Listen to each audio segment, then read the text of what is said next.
For those of you who are wondering where those extra Sundays of ours have gone, they're at Patreon. If you subscribe to QF on Patreon in the link given in the description to the Black Kluge level or higher, you're going to get access to not only the Sunday episodes that are missing from our regular free Sunday lineup, but you'll also get 4 extra episodes per month on Patreon that are unavailable anywhere else. And the producer of Howard's Porky's project telling Howard 100 News the script for the remake is ready to go. Dan Gross saying it's full speed ahead to make Howard Stern's Porky's this fall. That's true. I watch that and I go, who the fuck would want to be I mean, Ryan Seacrest makes a lot of money. What does he want to be on New Year's Eve doing that dumb fucking show?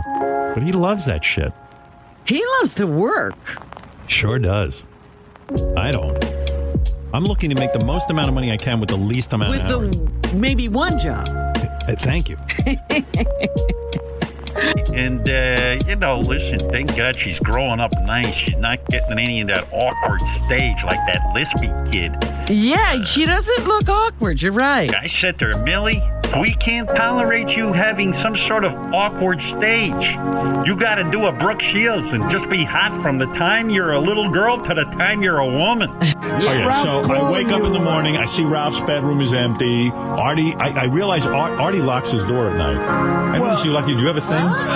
Because what I did was I tried to open the door to see if you were in there because I figured both of you guys were gone, and then the door was locked. I don't remember doing it. Maybe I did it out of habit. Yeah. You lock yourself in at home? Not in the bedroom, but I might have. I was a little drunk myself. I might have locked the. I guess I locked the front door. Well, good thing you did because I would have been in your room. Are you smart? Who needs you in there? That's right. Always lock your door at Howard's house. Meanwhile, Yes, Rob. you have raised children in the age of the cell phone. Yes, I have. And you find that your kids like to text. They do. But do you ever text and not get an answer back? Yeah, sure. And how does All that the make time. you feel? Well, I know they're glued to that thing 24/7. Yeah. Even Beth does that to me. Uh-huh. Like I write her and She doesn't. she doesn't answer. Like the one who was in the first Spider-Man where he played the villain. Your boyfriend. Oh my God! What a. You saw him in a play. Oh, Willem Dafoe. Yeah, I think he was naked in the play. Willem Dafoe. Didn't you see him in a play naked? No. Someone told me he was in a play once naked. And well, he's got a huge cock. I think she's some kind of an editor. Yeah, Gail's Oprah's Ralph. Oh, that's a good way to put it. All right. But she actually completes things. yeah, she does. She does.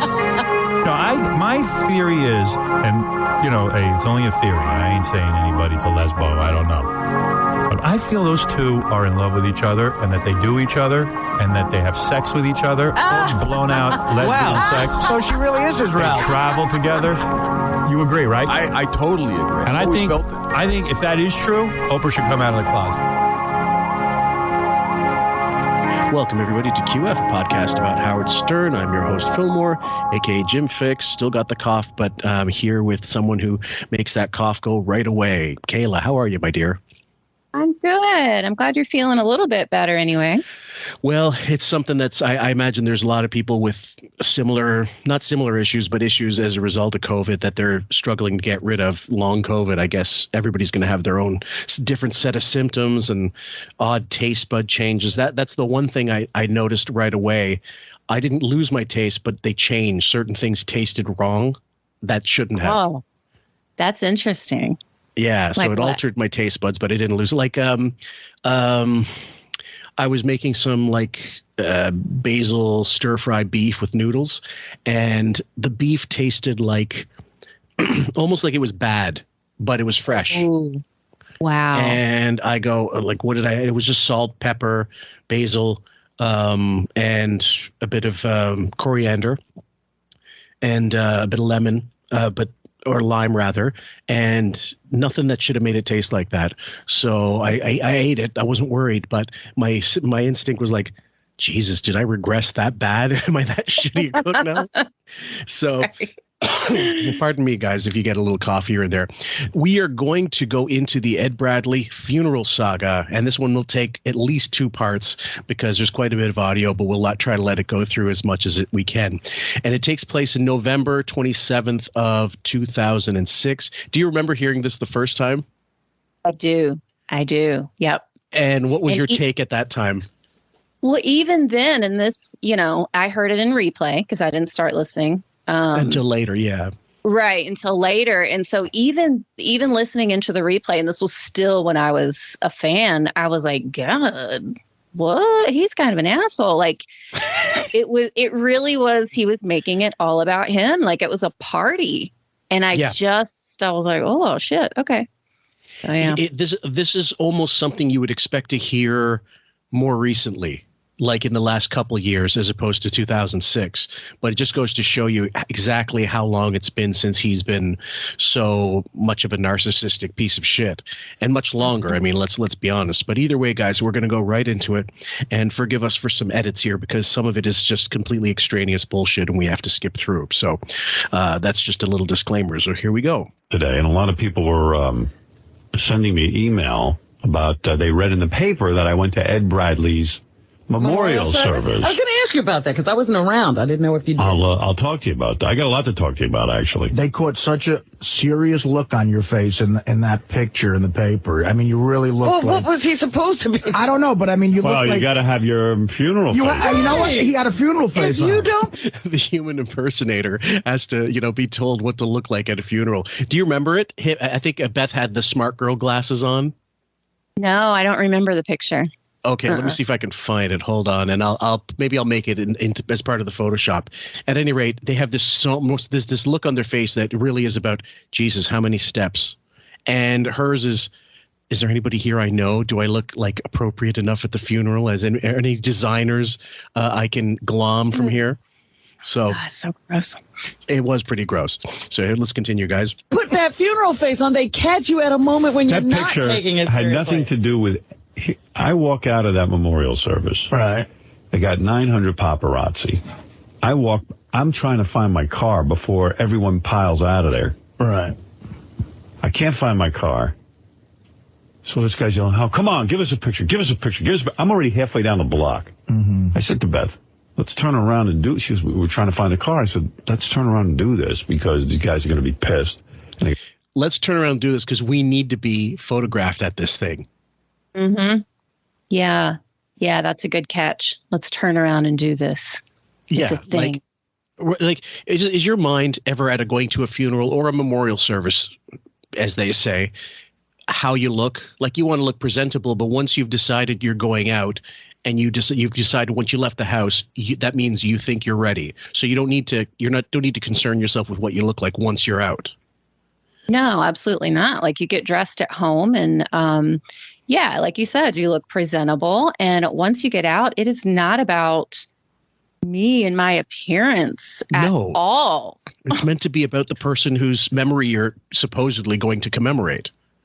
Exactly. And their family and their friends who are left and they're in mourning and upset. And like, it's an emotional thing. And even if it's not somebody you're close to, it's still an emotional feeling. Like, It should be at any rate. Like it shouldn't be I remember Don Rickles was talking about his manager Joe Scandori, he wasn't a mob guy, but he had mob ties. Like the mob was he could find the right people if he needed to. And he said when he was at the funeral, there was the priest doing the benediction and the whatever hymns you could hear in the background, and there'd be these guys at the front gate going, "Let me in there, let me in, I'm gonna fucking tear your throat out." Shit like that. So those guys that wanted to get in but couldn't because it was only so many people allowed, and obviously mob guys. So clearly the two of these assholes are concerned about what do we look like, who are we going to find there, who can we schmooze with. That's him and Beth. It's not even you'd think if for a minute there maybe Beth is like, well, we gotta go. I mean, this is he did a great piece on you and show some respect. And he's also a broadcaster. You're a broadcaster, just some professional courtesy and go. And also you were asked to attend apparently. So let's pay our respects. Yeah. But what I feel like probably happened is neither one of them really gave a shit. Neither one of them really wanted to go. And she was like, she probably did talk him into going, though, but for different reasons. So? Yeah, I could see him not even caring enough to go. really. I agree. So do you think she was like, let's go out there. We're going to see some famous people? Yes.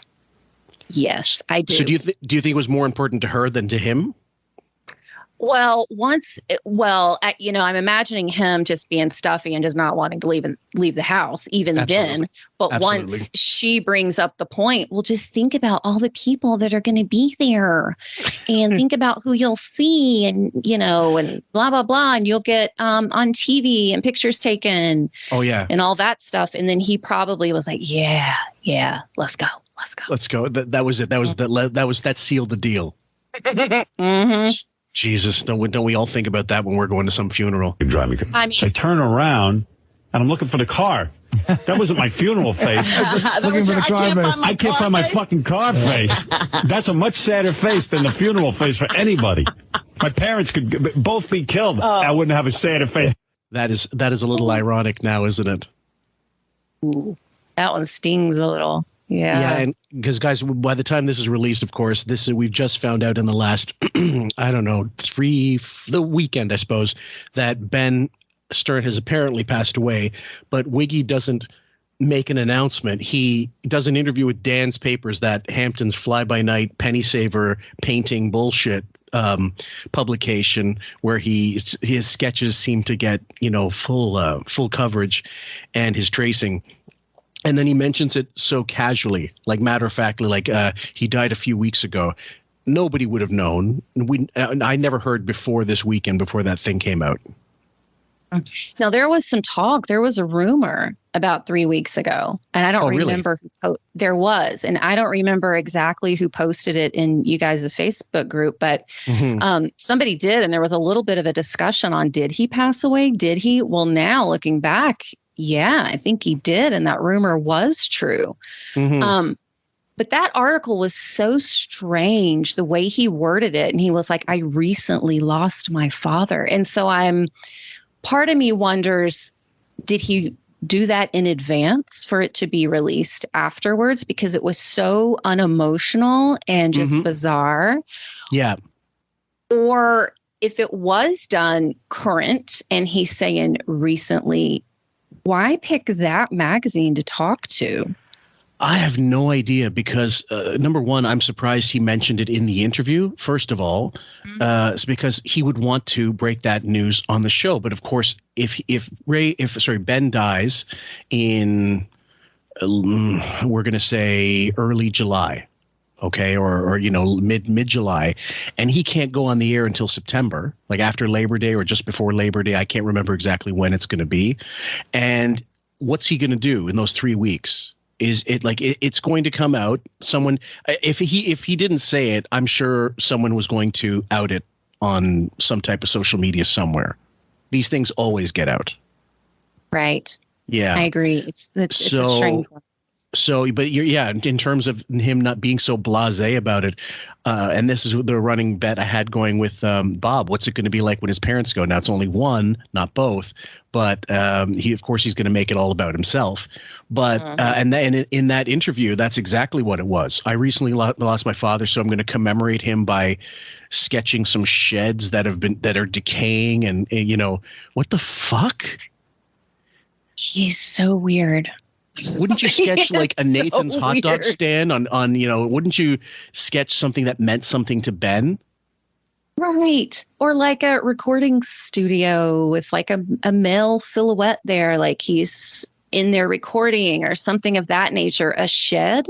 Or a picture of him, like to get a picture of Ben and sketch your by hand, your interpretation of him, or, your sketch version of him, something that was a little more personal than a bunch of fucking decaying pieces of wood. Right. It's so weird. Yeah. So, I mean, good luck trying to interpret all this, guys. But either way, let's go back to the Ed Bradley funeral, where respect must be paid. When I can't find my car. I'm telling you right now. I'm telling you the truth. That was your Ed Bradley face. Take it. Well, yeah. So I got a lot of email, people complaining Oh, I'm sure. That why weren't you at Gary's father's funeral? Oh, stop. They went all the way back there. They went all here's a guy on the phone. Oh, I Hey, saw Pete. that coming up 6th Avenue. Hey, Pete, you're on the air in Pittsburgh. Howard. Yeah, he's on the phone. He goes, why did you go to Good old Pittsburgh Pete, always ready for a good fucking sweep the leg. Here we go. Ed Bradley's funeral, not Gary's father? Like it was a choice. Bradley's more important.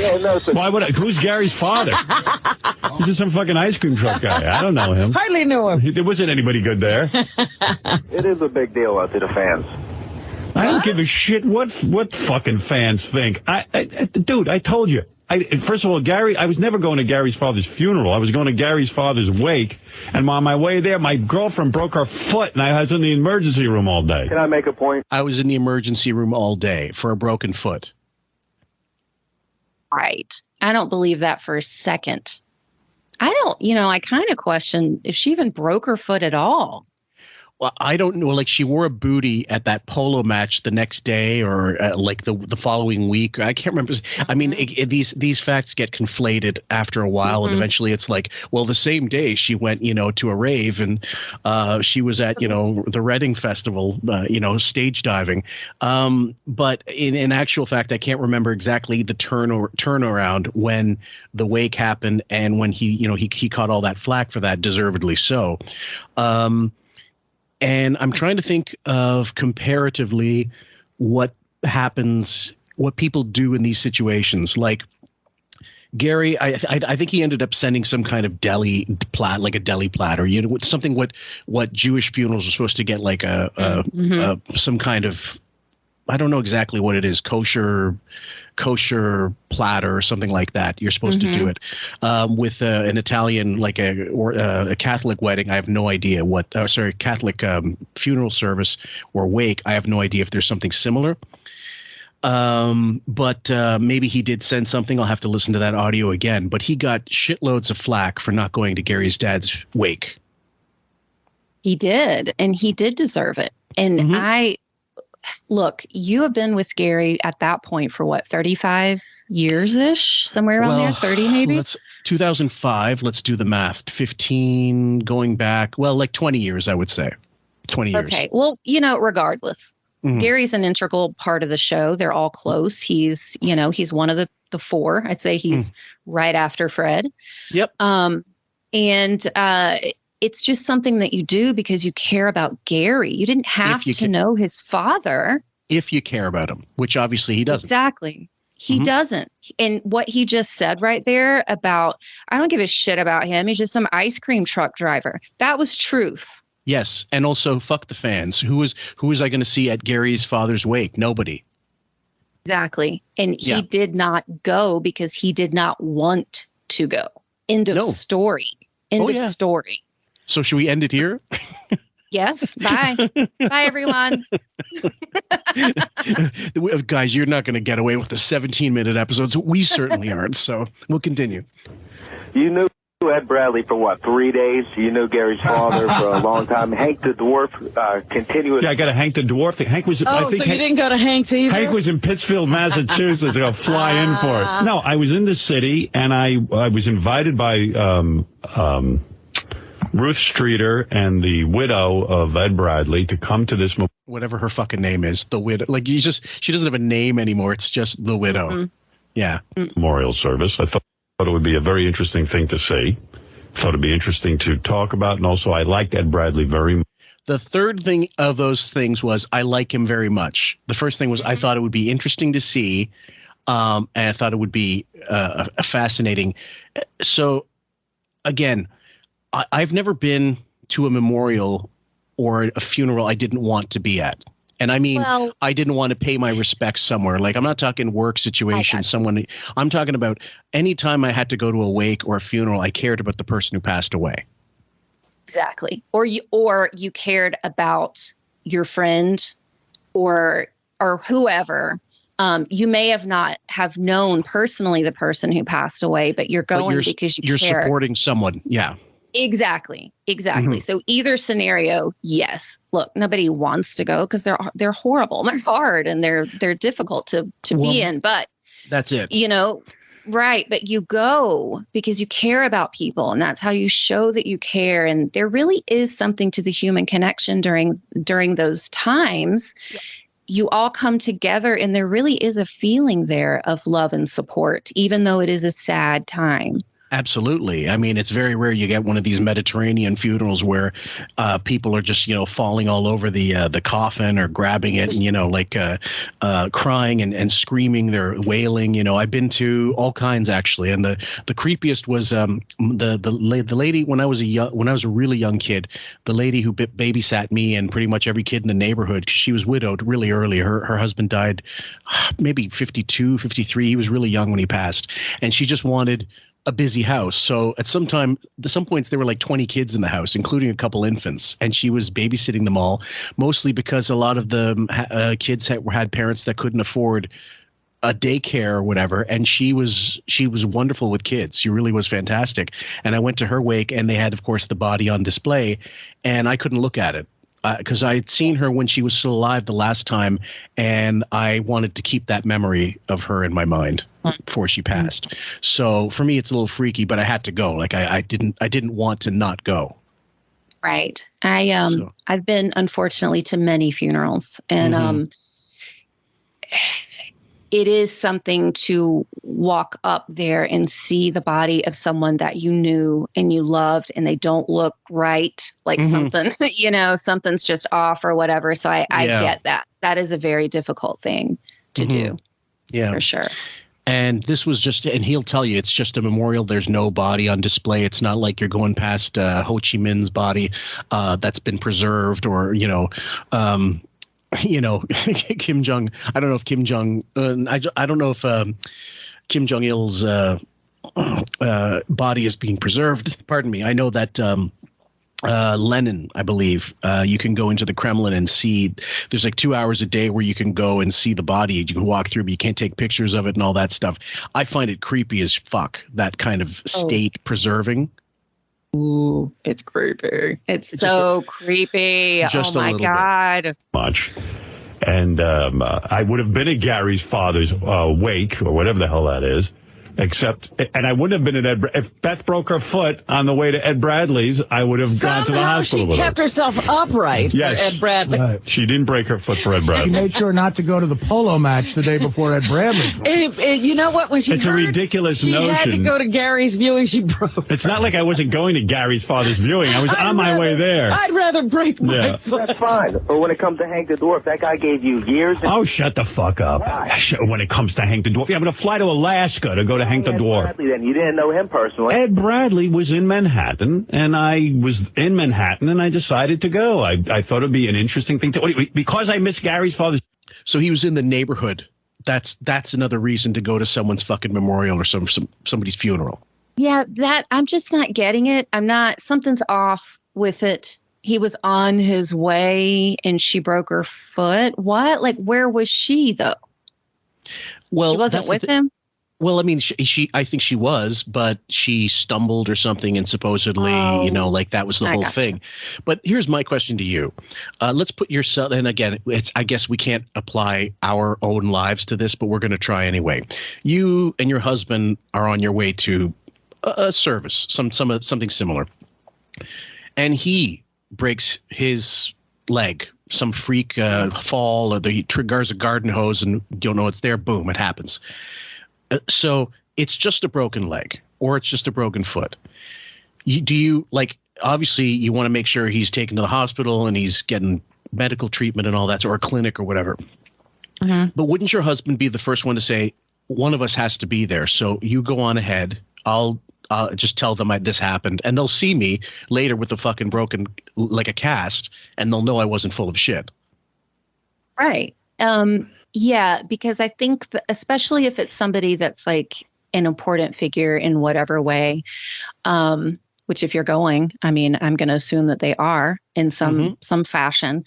Yeah, absolutely. We actually had something similar to that happen. It wasn't a funeral, but it was like a couple shower or something. And he was opening something and pulled the knife the wrong direction, and it cut his eyebrow. Really bad, really bad. Okay. To the bone. It was bad. And in that even, he was like, because he could still drive and everything, it was like, you go, I'm going to go to urgent care and I'll just see you at home. So even something that's not as important as a funeral, that did actually happen. And he was like, go ahead and go without me. I mean, it's not life or death. It sucks. You want to make sure they're okay. But I don't know. Dying is a one-time thing. But he's stressed to you. You got to go. Yeah. Because it was important. Wouldn't, if she was any kind of human being, like this is where I guess there's some kind of ground that we're treading that's not right. But she wouldn't, if she was any kind of human being, wouldn't she insist on to him saying, you got to go? Right? Yeah, of course. Especially because first of all, I don't think it was broken anyway. She probably sprained it. Yeah. Right. And so just on that alone, why would she need him there? I mean, there are plenty of other people that could come and just sit there with her. And secondly, I don't think it was all day. And good and fucking well, Howard is not sitting in a hospital all day long, funeral or not. He would have fucking left her there. Oh, yeah. Somebody else was going to take her. There's no way he's going with her. Right. So I just think it's all BS. Is fucking Trapper John MD going to be at the hospital so he can get his autograph, or is Jack Klugman, Quincy going to be there? No way. Doogie Howser, the cast of ER, John Stamos. Look, there's Dr. Mark Green. So yeah, if Sherry Stringfield ain't there fucking setting her leg, he's not going to be there. Yeah, John Stamos maybe, exactly, or what's her name, or the cast of Chicago Hope or some shit. So right. St. Elsewhere, maybe Howie Mandel. So let's play a little more. Funeral, my girlfriend broke her foot. I never go to another funeral. The bigger point about this is goes into your celebrity, Howard. And, what? You always put down Oprah Winfrey for hobnobbing with Tom Cruise, etc.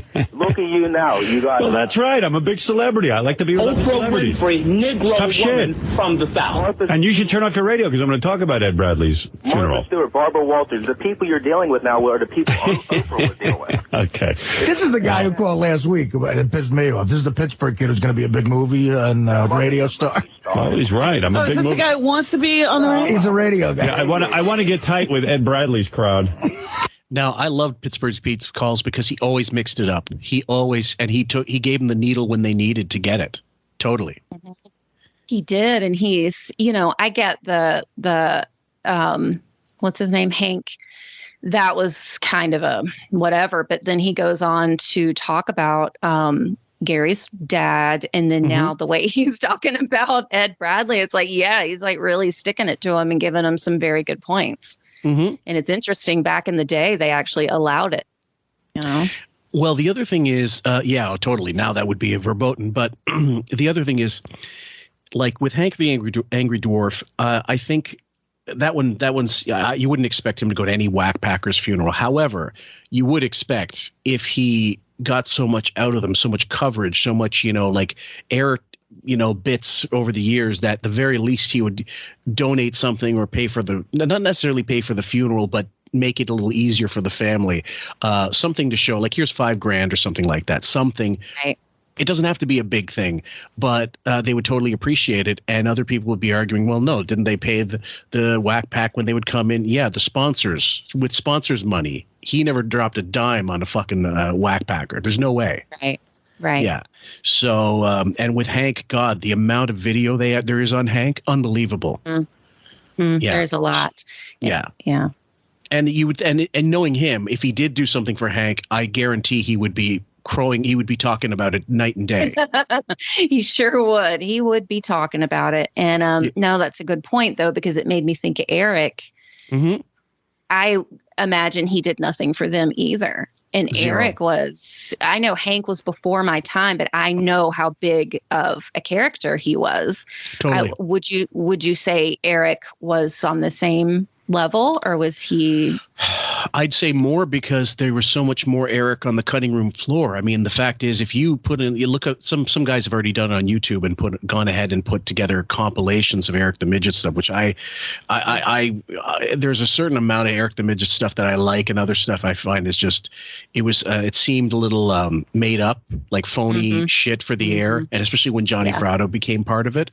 And then also it just literally went from being 15 minutes on the air to 40 minutes on the air with Eric the Midget, and then almost close to an hour.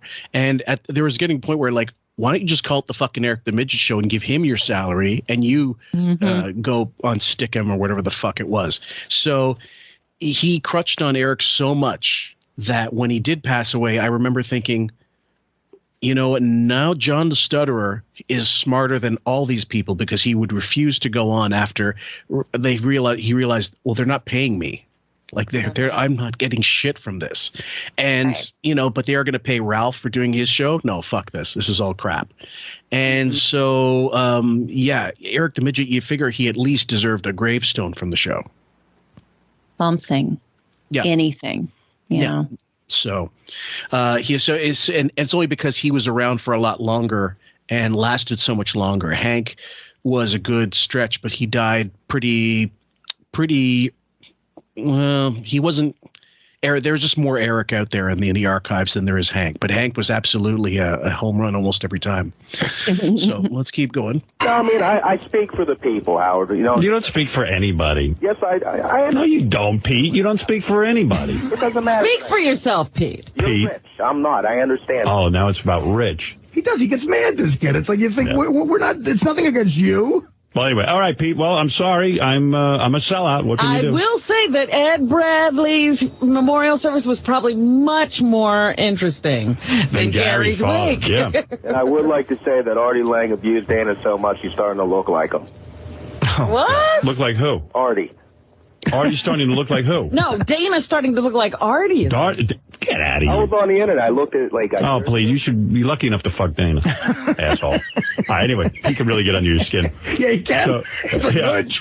That guy better not represent people, because I'm getting off the earth.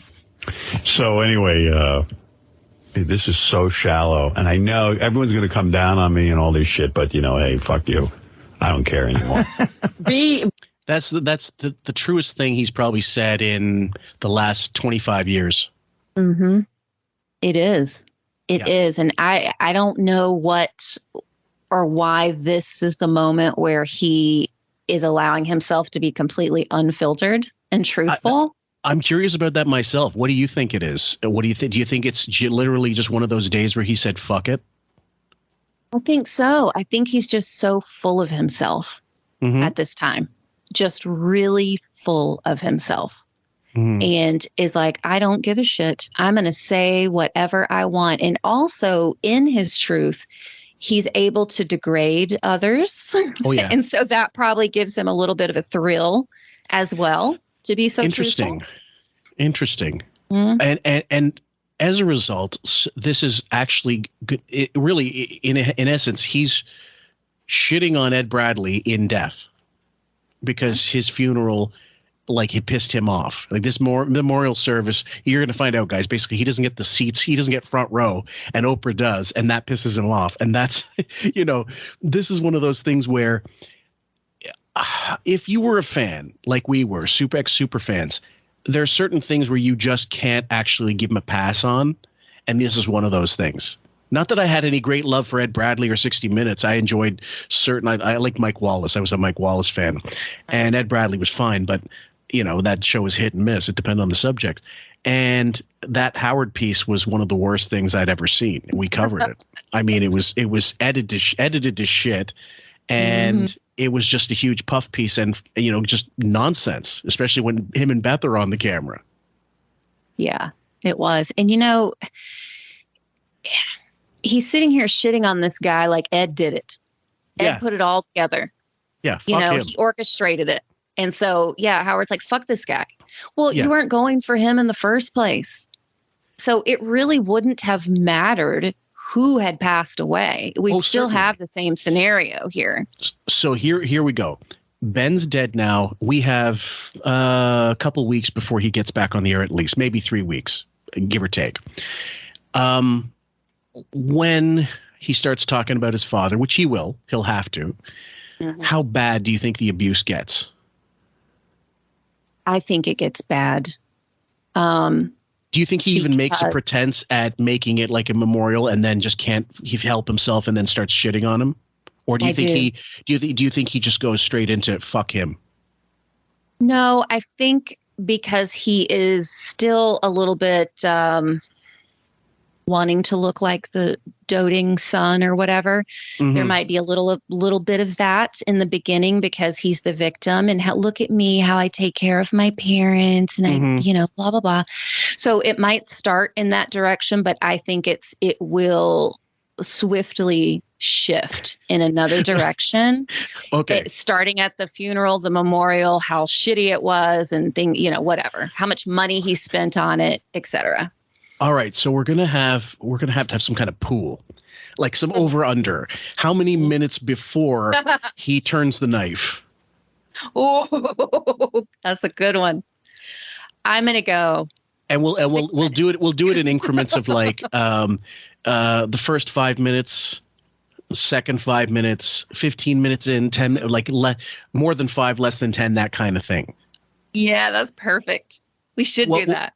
Okay, what would you like? We'll put it on the Facebook thing as well. But what would you say offhand? How much time before you think he goes right into it? 6 minutes. He can't last. I don't think he can last long. Okay, I'm gonna go. God, this is so tough because I'm thinking it's like 2. Yeah, that's true too. Or like within the 6 minutes of seemingly. Eulogizing his father in a sweet, I can't believe I'm using that word on this show, the sweet manner. There's going to be some dig. So that technically would be minute, I don't know, 1.5. That's true. That's true too. So I could see him going, wow, I was, in that gross voice. Right. It just has to be the tone shift. It doesn't have to be like, yeah, he passed away, but fuck him. It doesn't have to be that abrupt. It could be simply like, yeah, so I'm exhausted. We had the funeral service for Dad 3 weeks ago. And like, if it goes at minute 1, that's got to be a kind of record. But that would be, to me, that qualifies. Yes, exactly. I agree totally. Yep. Okay. So we'll make a little, I don't know when we'll do it, but maybe this weekend we'll do it just for the fuck of it, just to see where people are. And then I'll bump it and bring it back for right before he comes back. So, because there's some people might be on vacation, they might miss it. So be honest with us. So we're going to Ed Bradley's, what happened was, I liked Ed Bradley when he interviewed me, and I thought he was You're laughing. Why? I know. He's like, well, what had happened was, let me think of something to say here, because I'm about to give you some bullshit. Let me think about it. Well, shouldn't that be? And that's the whole thing. If he's legit sad, or if he's legit cares about the guy, wouldn't that be the first thing out of your mouth? Yes, of course it would. Poor Ed. I hate to hear that he passed away. It was so depressing to hear about this. Yeah, we heard he was battling this or whatever. Yeah. Now, in this case, it was more like beep, beep, beep, display emotion of deceased. Program. File. Searching. Loading. Emotion loading. Yeah. Shit. Christ. Really nice guy. I had an interesting experience when I went back to my hometown, Roosevelt, and he was very, very good with me that day. And, I liked him. So Howard had the look on him like it was right after you've spun the kid, like you've done pin the tail on the donkey, and you take the blindfold off.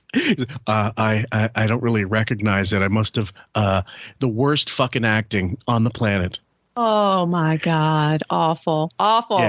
Yeah. Anybody want to look at it? Look at the 60 plus 34 show we did early on in the inception of QF. It's on YouTube. It's free, and you'll see it for yourselves. And even the 60-minute segment might be independently on there on YouTube. Just look for yourselves, and you'll see what we mean. I've become friendly with Ruth, who is Ed's producer of 25 years. She seemed really nice. She's a great lady, great woman. So I contacted her to see how she was doing when Ed Bradley died. She said, "We're having this memorial service. Would you like to come?" And I said, "Sure, I would like to come. I don't think I can though. I'm going to be away." I thought he was in the neighborhood. Right. What happened to that? I'm going to be away. Oh, okay. Plans change, guys. Yeah. Okay. Fine. Let's find out. Yeah. And as it worked out, I wasn't away that day, so I said, I'm going to go over. And it'll be an experience to really sort of see what goes on there and all that. And, reflect or whatever. Reflect or whatever. Whatever you do. But yeah the first thing out of his mouth would be interesting to see what goes on there. Yeah, I guess people begin crying and shit, fuck that. Like, I don't know. Yeah, whatever. What goes on? Whatever. Yeah, anything else, Robin? All right. We'll be back tomorrow. Yeah, pretty much. Okay, next clip. Here we go, guys. I didn't pay enough attention to all that. So anyway, I decided to go to Ed Bradley's memorial service. And I know it's highly controversial. I should never go to another memorial service till I can go back in the time machine and somehow get to Gary's father. And apparently Hank's. That's a big deal. Hey, did you do a big sign of the cross at Ed Bradley's thing? No, your knees. It's not like the body was there. It was just a memorial service. The funeral had already. That's better anyway. Who the fuck needs that? So we go. And I called Ruth Streeter, who is the producer of, Ed Bradley's pieces for 25 years. And I said, we're going to come. I'm sure she did like a cartwheel after she heard that.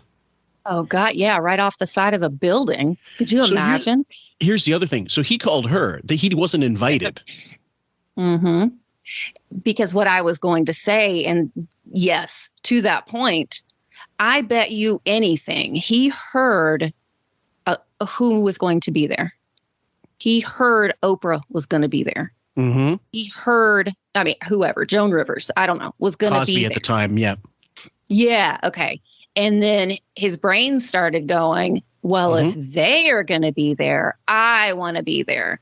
So he called up Ruth because he's so friendly with her and probably faked some care and concern for her. Yes, exactly.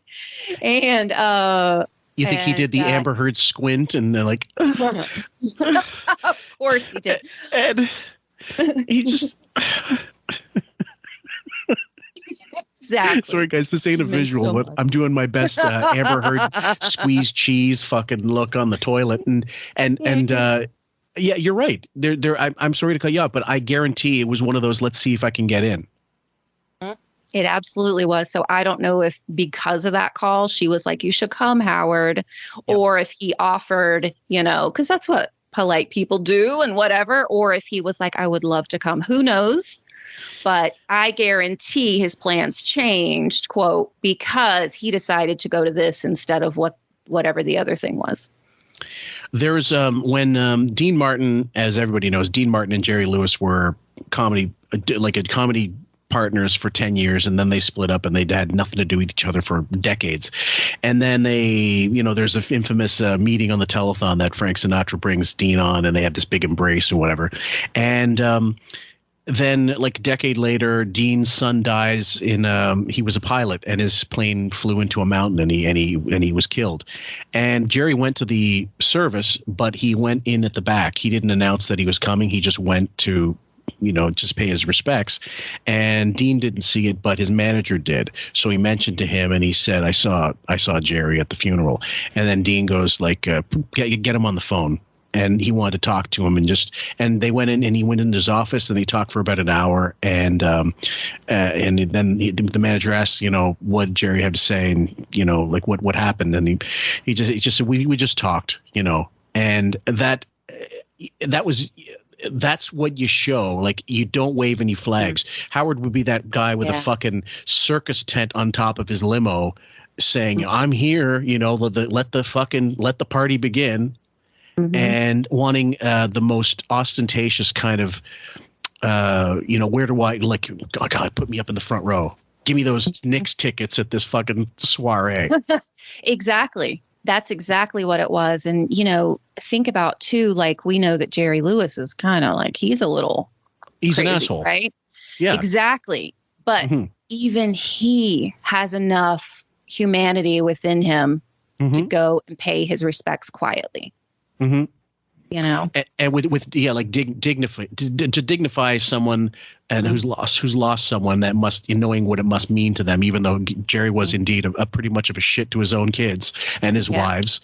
And that's documented. That's not just me. And I was a fan. Don't get me wrong, guys. It's just, I can separate the performer from the actual human behind all that bullshit. And so either way, you go into this thing quietly and you just pay your respects. You don't make a big thing. If you're seated at the back with the garbage men, or if you're seated at the front, it's worse at the front. Actually, if you're at the front, everybody's going to be seeing what your reaction. You can imagine him looking at his watch, pulling out a chess book, sniffing on some fucking almonds and like eating them like a chipmunk in the front because his energy levels are low. Come on. So a little bit more. Goes good. In fact, Ed Bradley's widow even mentioned that maybe you'll be there, and I'm really glad you're going to be there. Ed really was very fond of you. I said, well, I feel the same, and I would like to honor him and, remember him. So, I said, do I need to be there at a special time? Because I was... Oh, my God. Oh, my God. What does he think? Is it going to be a fucking Indian wedding? Is it going to be 3 days of memorial? Well, in my mind, I'm thinking a special time. What, for you? Look, because you're going to be honored because you showed up here.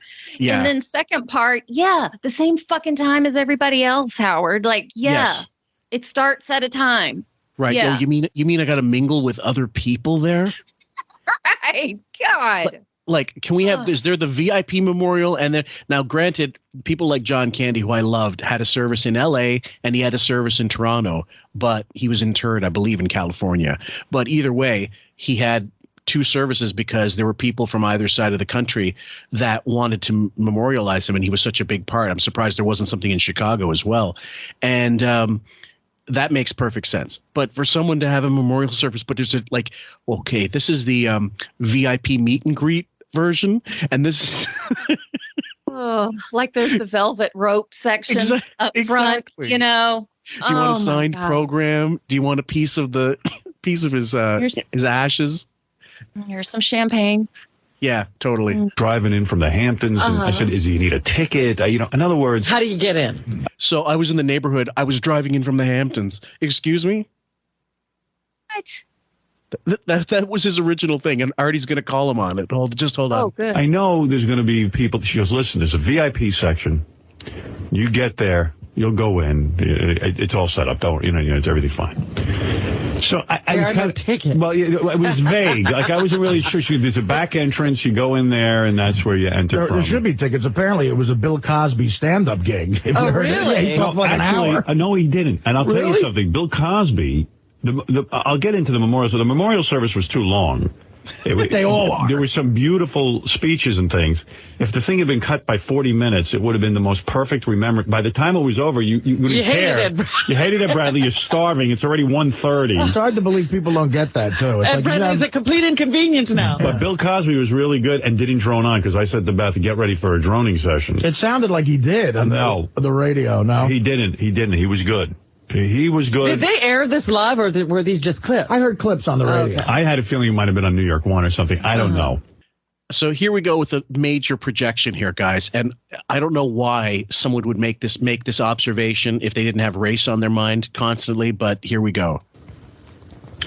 So I get there, and you get to the service, and there's a special entrance, and I go in, and it's all black people running the whole thing.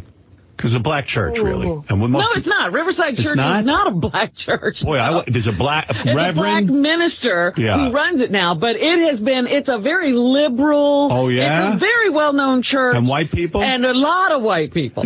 Why in the fuck is this being discussed? Why is it even something you notice? Yeah. Honestly. And why make a point to say it if you did notice it even? That's kind of my whole thing. Like, aren't you the one? Like, so this is one of those reasons why to explain to people that just don't fucking get it. When if some guy, let's say a guy hits the back of your car, drives in, and he comes out and it's a black person. If your first thought is something other than asshole, then you got a problem. Like, what an asshole, because that's all you should be thinking about. Not, that, that fucking so-and-so, whatever. You think of some slur like Sal might do. But that's how Howard thinks. That's why we say he's racist, because he's got race on the brain all the fucking time. And this isn't for some joke. This isn't some yuck he's making right now. He's being for real. Like, it was a big observation for him, so much so that he's still sitting with it. Yes. Days after, and has to say it. Has to. So, and even if it was, let's say, a Baptist church in, like, I don't know, some part of the country where it might be a predominantly African American community, and that's where they go. So what? What's the fucking takeaway? Other than it's a church. Exactly. Unless it's one of those that has the snakes and all. You know what I mean? I really don't see how it's relevant. And then you're focusing on the snakes, not the people. Yeah. If it's a jazz funeral in New Orleans, you go, it's a jazz funeral, not a bunch of black guys on French horns. Right. It's like, look at there's a colored guy with a trombone. That's what you think? That's your takeaway? Right. And now Robin chimes in and is like, no, it's not. Right. It's just a church. She was very quick to just go right on there. And if anybody knows of this place, let us know about it, because I have no idea. I mean, I could research it, I suppose. But if it's a celeb church or if it's some kind of well-heeled church or really old, if you guys know more about it than we do, please let us know in the comments, because I have I didn't do any research. I didn't go into the Library of Congress to see where this, had to be an issue. But anyway, here we go. Well, you went for a while when you got religion? Yeah. That's what the Upper West Side... That's when Robin was going to meet, like, religious guys. I remember that phase. That used to be considered the Upper West Side. Yeah. Like, when Babe Ruth lived there, like, in the 20s. Well, Robin wanted to meet religious guys? Well, Robin got religion for a few minutes, but, like... Really? Why don't I remember that? Yeah, and I remember she'd go up to Riverside Church, and she was part of prayer group. She was going to meet, like, a guy, a nice guy I was looking for. Oh, fuck that. In Manhattan? She went through a couple of phases, where... Phase. Hallelujah. Weren't you eating chocolate singles or something, someone said? I used to get their magazine and go to some of their functions. Chocolate singles?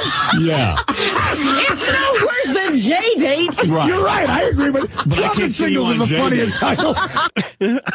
I'm with Artie. Oh, God.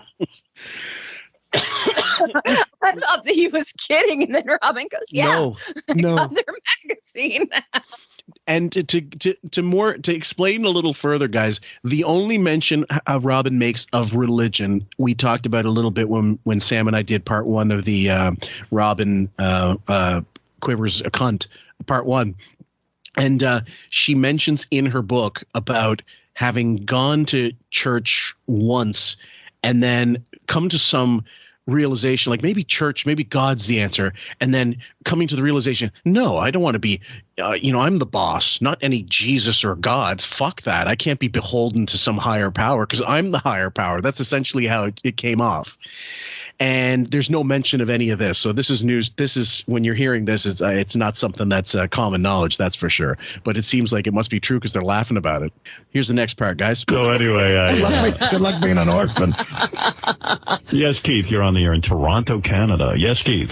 Yeah, good morning, crew. Good morning. Good to hear you back live. Thank you, brother. I think some people might be getting a little out of joint just because of what you said earlier about, you went to Ed Bradley's deal, whatever it was, wake funeral, because you were in the neighborhood and you thought it might be interesting. That sounds like fucking dumb reasons to want to go to somebody's. No, I thought it would be an interesting experience. I thought that, first of all, I liked Ed. I didn't know Ed really super well. And you contradicted yourself. And I had You weren't in the neighborhood. No, I wasn't. Ooh. Ooh. Oh, my Lord. I can't believe he said it. Ooh, Artie? Yeah, I'm glad he said it. Well, yeah, somebody had to fucking say it. I mean, honestly, like the bullshit flies so fast, even on this show. I know we missed something. The one of the recent episodes, someone pointed out. Did you hear Howard explained how he needed to go to Patricia Field because to get his hair done because Ralph had experience cutting wigs, but not real hair, and he goes, I think that's not enough of a qualification. Wigs. And I remember hearing it, but I didn't make anything of it in the recording, and I should have. I'm surprised I missed that. Ooh. Yeah. I'm stunned. Oh, my God. That's a good one. Yeah, you'll have to re-listen to that one part. That's early on, too, because they were explaining why'd you go there. Yeah, I listened to it. I didn't pick up on that either. Don't remember the timestamp, but it's in there. Probably the first 15 minutes or so. So, yeah. Right. So here's a little more, guys. The neighborhood is the United States. I had to come back. I had to come back. The same country. I had to come back. Okay. We had a thing going on that night.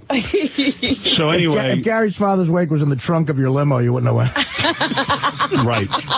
So anyway. It couldn't have been more convenient. But I liked him, so I wanted to see what was going on. I was curious about it. Yeah. For the record, I could tell even off the air, you did really you were really enjoying. Already, stop trying to save him. Stop it. Why does he do that? He slams him. Yeah. And then he's like, ooh, I better not. I went too far. And then he's trying to make up for it. I think that's exactly it. He realizes already deep down inside, so this is 2006, 5 years on the show, he knows full well that you can only go so far with him and you have to, but he doesn't understand the NPD the way we now do, that any slight is going to be remembered forever anyway. So this little Band-Aid that he's trying is not going to help him in the long run if Howard really gets pissed off about it. But he does know enough to know that he might have to soften the blow by doing this little walk back a little, just because. So Quite his company, and he was nice, and he never liked Gary's father. I didn't. I found Gary's father to be quite a pain in the ass. Actually, I like Gary, and I like Gary's father. Gary's father, and I was on my way there when Beth broke her foot. But you can believe that or not, she was at least she carried on in a cast for 6-7 weeks. Yeah, she was that booty for a couple of months. And one thing about Beth, she does not want to be seen in a booty. You don't break your foot and get put your. You don't. She broke her foot. You don't get into a fucking booty when you break your foot. Sorry, guys. Right. If it's a legitimate break. If it's a real break, you get a cast going at least up to your knee. Yeah. Yeah. Yes. So, because you're not supposed to be using that, it's supposed to heal. So, you look at the pictures. She's on there with that Nacho dude, that polo player that everybody figures must have fucked her. She wished. Did she even have crutches? I don't remember. I think one crutch, I believe. Oh, okay. All right. Yeah, and that must have been like a canoe going through a twig, because with the way her body was then and now, Jesus. You got to practice the long-term con. Right. No, that was a long-term con. That was another group of radicals. I think he was there. What a group of people, though. Maybe he was. He was the guy who used to block the bridges, though. Oh. What a group of celebrities at this memorial service. Ed Bradley bringing everybody together. Well, Sharpton, Bill Cosby. Let me finich that story and tell you what happened. Yeah. So I decide to go over there. So I walk in, and, it's all black people running the whole thing there. I thought it was a black church. I don't know. I walk in, black people always happy to see me. Blacks love me. Honestly. Again, he felt strongly enough about this to bring it up twice. Right. What? I'm a little bit, shocked, that he is bringing it up again. Mm-hmm. And what is the comment? Black people love me. They love to see me. What is that? Again, I think that's him trying to save his own ass, because he's too stupid to just blurt something out like that out. Yeah, I guess. And I think he at the last minute realized at the last second, Jesus, I'm sounding like some kind of racist asshole. Yeah, because you are. You don't have to say the N-word to be seen as a racist. That's kind of my point. And for those people still wanting to defend him as, it's all humor, there's no one's laughing. Like, this isn't. No, it's not funny. And, if anything, you want to say anything about this church, it's a rich people's church. Yeah, I guess is what it is. It's it's from the way they were talking about it. It's like where the what's it called in New York? The fancy West. What's it called? The fancy place? What the West Side? East End? East. Well, I don't know. I guess East. It makes the most sense to me. I have no idea. Upper East Side. Yeah, you got it. You got it. I don't know if that's what he already referred to it as, but the way they were talking about it before, it's like a really nice where all the rich people go. Yeah, hoity-toity church. Which I get it, if all the celebrities or whatever are going there, but maybe that's the thing I might comment on. For sure. You might see, why God, I've never seen a church this big or this ornate, or wow, it was just maintained so beautifully, and the landscaping was perfectly manicured and all that shit. Yeah. Yeah. Right. No, the first thing is there's loads of black people there. Okay. What? Okay. And? All right. I mean, all right. Jesus Christ. Okay, here we go. To God, blacks love me. Well, you're the one person who gets treated worse than a black person. I know. They feel for me. They feel sorry. They see me as like an outcast, and they're outcasts. You know what black people love? They love people who are honest about pussy. That's why Clinton they love. I was going to say, you and Bill Clinton? Yeah, the first black president, Bill Clinton. they love people who are honest about pussy, because think about it, that is honest. That's unlike Michael Richards. I can go into a black church and people love me. Yeah, unlike Michael. I stood up and screamed the N-word, and people were like, "Thank you." Yeah. No, I don't believe so, buddy. That whole interaction was awkward as hell. Oh, big time. Awkward. Yeah. Are you feeling the cringe on your skin? Yes. Like my stomach is like, even Artie was like, I don't like this. I want to, like, even what he was saying, was making me want to get up and like leave. Yeah, really. And we're not, and anybody wants to argue, oh, you're woke, whatever. No, we've heard everything, guys. It isn't that. It really is more like, even then in 2006, I would have been, and I was, when I heard it the first time, I go, I'm like, I'm waiting for the joke. If someone's attempting to make a joke, or they're, trying to shoehorn something in that they think is going to be funny, that's a save, I suppose. That's some type of save. It's at least an explanation. But right now, it's hard to write this off as just some kind of, oh, he's Mort Saul. He's doing observational, comedy, whatever. No, he said something shitty. He said something he like you said, realized he shouldn't have. And then everybody around him is trying to make it better. They should have just shut up, because they made it worse. They're trying to put the blanket on the fire. On the race fire, absolutely. So, yes, brother. Yes, brother. Speak. You speak in social commentary. So I walk in, and there's Mr. Stern, blah blah blah. They give me a special prayer handkerchief. I didn't know about this. Oh, yeah, Ed Bradley's name on it. Oh, really? That's like our yarmulke. Is that or a prayer card? I never saw one. I've never heard of this. Really? Beth says to me, that's in case you want to cry. You give you a handkerchief. I go, it ain't happening. Don't worry. I'm not crying. Yeah, that's also true. There's not going to be a tear from his end. No, he's crying because Oprah's in front of him. He might cry for that. You can give this back. Yeah, I like that Bradley a lot, but I'm not crying here. I use it as a do-rag when I take it. Yeah, well. you tied it around your head? Yeah. So I walk in, and I see... You're going to be taken to the VIP section, and this is, yes? Yeah, well, I thought, and this is my fucking problem. I called Ruth Streeter and said to her, oh, I'm coming all the way in for this. I didn't want to say, I expect a good seat, but I said, are there special seats or are there tickets? She goes, no. You'll come in through the back door. Everything will be fine. So I left it at that. Meaning, in other words, when I say that, make sure I'm taken care of. To make sure I'm not sitting in the back with the schlubs. Right. Oh. Yeah. Okay. Please. I know. I can hear the thought bubbling in your head.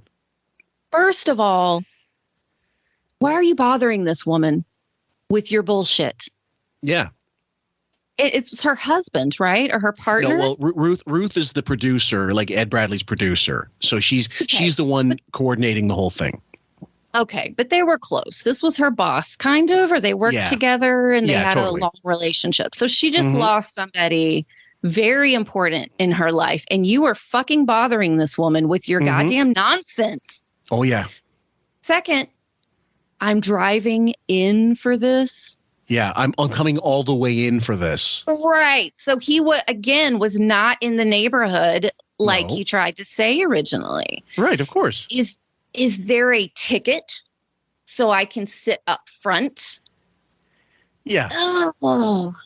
I need the VIP ticket. I need those Knicks tickets for this fucking thing. And the other thing is, it's worse when he says blasé and says, I was in the neighborhood, which means it was nearby. So what the fuck? Let me just go in. I mean, you're so blasé about it.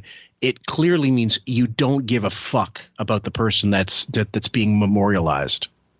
Yeah. So in both scenarios, he's the fucking asshole, and he doesn't get it when he's lying in the beginning. Well, yeah. To say that it wasn't that big of a deal, you're a fucking asshole. Absolutely. Now the truth comes out. And really, you were pulling the big guns to get up in there with all the big celebrities, Oprah, Bill Cosby. You wanted to be right in the middle of it. Oh, yeah. Well, okay, another question. You've been through a lot of wakes, funerals, etc. Ever had to fly into one? Yes. See, that in itself, even if it wasn't that far, even if you had to get on a fucking plane, is a major, major deal to get somewhere.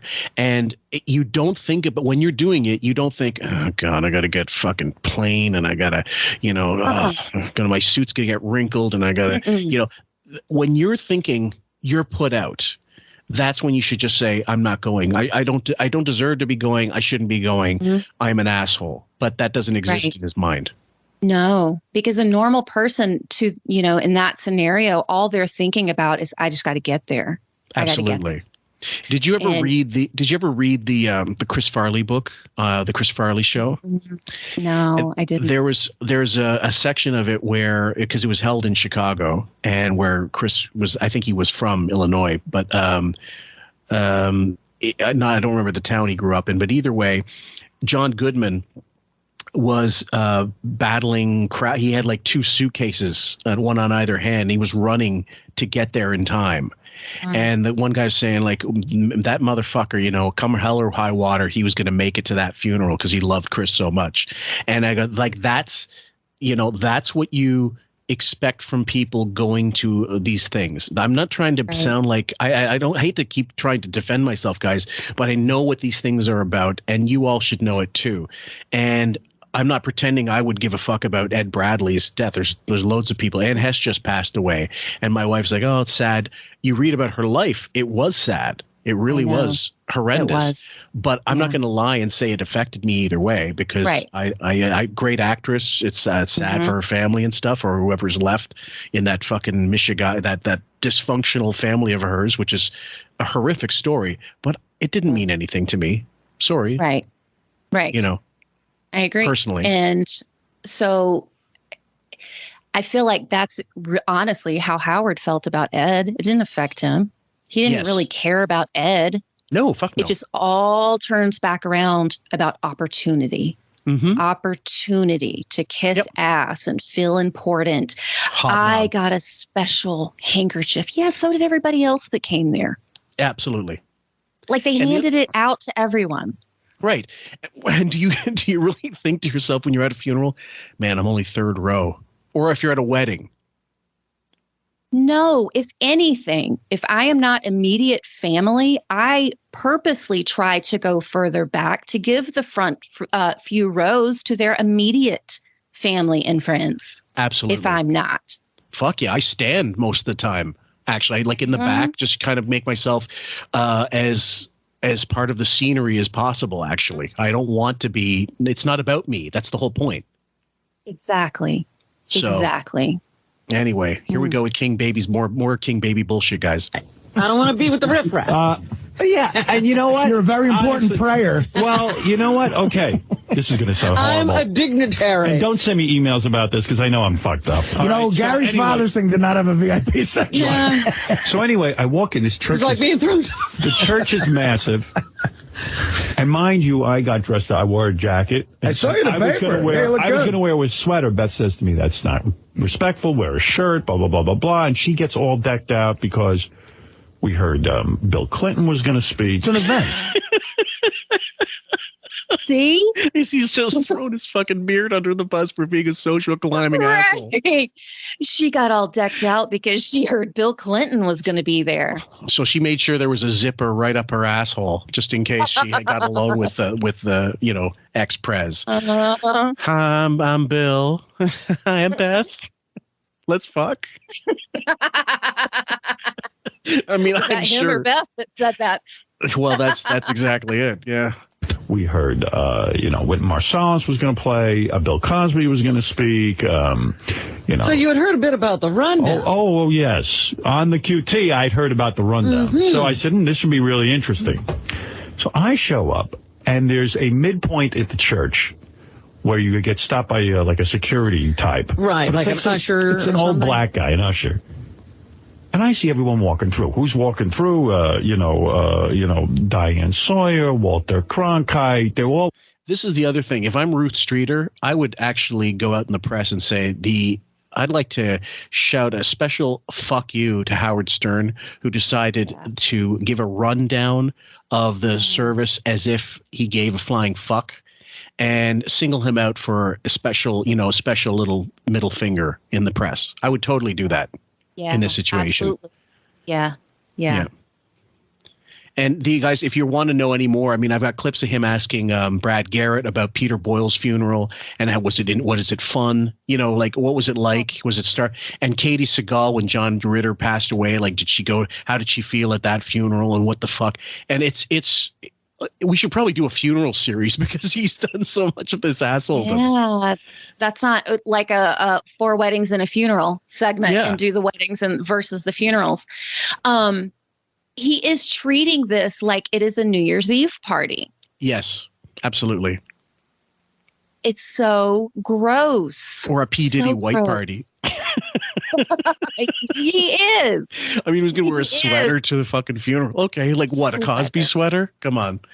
Like, it lights up. There's reindeer on it. They walk right by the black man. Right by the black man. I'm walking. Guy goes, ho, ho, ho. I go, ho, ho, ho. Halt! Was it Billy Crystal? He didn't know who I was. I knew that you could. And he goes, he goes, he's back right there. You're over here. So I go, he mumbles something. I said to Beth, so if they point us to these seats, I'm all the way in the back, and I'm sitting next to old black church ladies. And this is a huge church. Huge church. Now I'm sitting with all black people. Right. All the white people. Okay. I keep thinking that this is going to taper off a little bit and get to, some substance. But no, we're just really getting treated to more of his thoughts on his racist thoughts. Oh my God. And oh my God.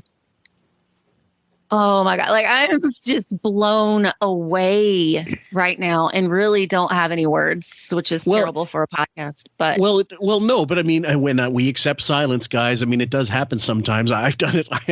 I was speechless when we were doing Tula, the transsexual episode, and I kind of verbalized it that way. But so it's not just that they're black, but they're ladies. He hates women, and they're not famous. And he's in the back. Like, he's in the back of the bus. He's Rosa Parks.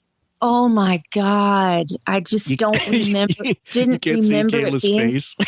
I swear to God, if you could, you'd pay for a look at it. God Almighty! Yeah. I'll just play a little more. Here we go. People are up front, and famous people. I'm in the back. When I say back, I'm maybe 4 rows from the very back of the church. Now, this place is massive. Yeah, it's huge. So the VIP section is either all white people and famous black people.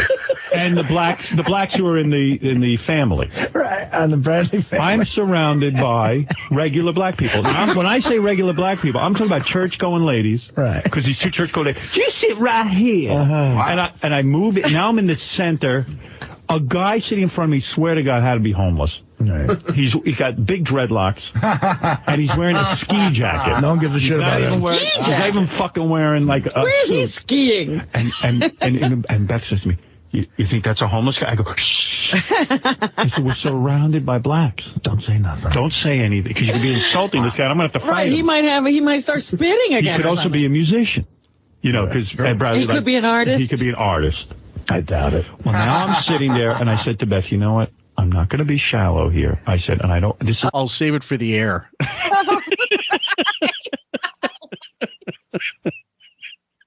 So now here's the question. So is he also explaining that Beth feels the exact same way? I mean, because he'd easily throw her under the bus when it's just him that feels, oh my God, there's only black people here. Okay. Oh God, I gotta collect myself. I guess you'd have to rehear that, but go ahead. Fuck. I think she too was there because she wanted to hobnob and kiss ass and feel important and, famous. So when she too got shoved to the back, all I can hear is that Outcast song, Rosa Parks, in the back of my head. God almighty. Christ. So she too is mortified on a personal level that she was not treated like royalty and upfront with everybody else. So yeah, I think the two of them are flipping out at this point. I really do. Getting with this goblin didn't get me any further than if I was a caterer. I know. God. Fucking hell. Well, this is okay. So here's the thing. I've got to work on Photoshops for this now, thinking about it. But either way, so he's already admitted. And I guess we should not give him a pass, but give him credit for admitting he knows this sounds like shit, but he doesn't care. But I don't think it saves him. God, no, it doesn't save it. No. Honesty is not necessarily a defense. No, he's so fucking disturbed by it. He can't help himself. Yes. He cannot go without speaking about it because he's so upset and mortified. I mean, fuck. God almighty shit. Okay. Should we stop it here? Yeah, we should. Because you might set you right off. Johnny was going to call in with the later, man. Good, thanks for calling. All right, Eric. Announcement. Take care, buddy. He sprained his ankle. Yeah, we'll see you. Hey, Eric, I got to run along. Take care, buddy. All right, thanks, Eric. Oh, wait. Go fuck yourself. Anyone looking to go to any concerts this summer? No. Check out. Get pre. No one wants to go. We'll see you, buddy. Red Rock. Bye. Hank, you're on the air. Hey now, Howard. Howard.